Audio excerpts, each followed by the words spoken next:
The supply chain crunch has made headlines all across the globe, and the subsequent semiconductor shortage has impacted a number of business sectors, from healthcare and communications to transportation and green energy.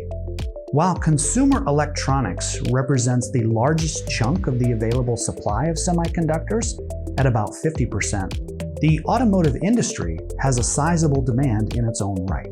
The semiconductor shortage was one of the contributing factors to all of the empty dealer lots. And in 2021 alone, automakers lost more than $210 billion in revenue globally, as millions of vehicles were slashed from normal production schedules. Depending on the make and model, the average vehicle will have anywhere from 1,500 to 3,000 different semiconductors, each controlling essential functions, whether that's in the powertrain, the infotainment system, or even the safety features. Executives and leaders in the semiconductor industry see some relief on the horizon, although they are cautiously optimistic about the future.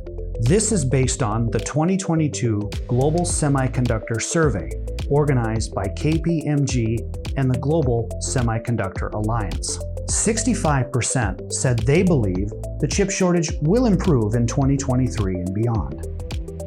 It's potentially good news, although there still isn't a clear consensus on when the chip shortage will end.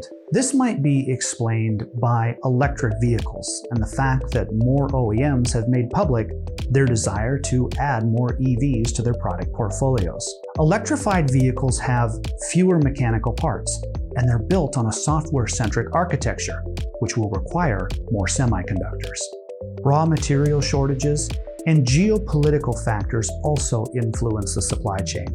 So while semiconductor executives in the industry may see some improvement, it's probably impossible for them to tell when exactly the chip shortage will end. The resources below will provide more information on the ongoing supply chain crunch and chip shortage.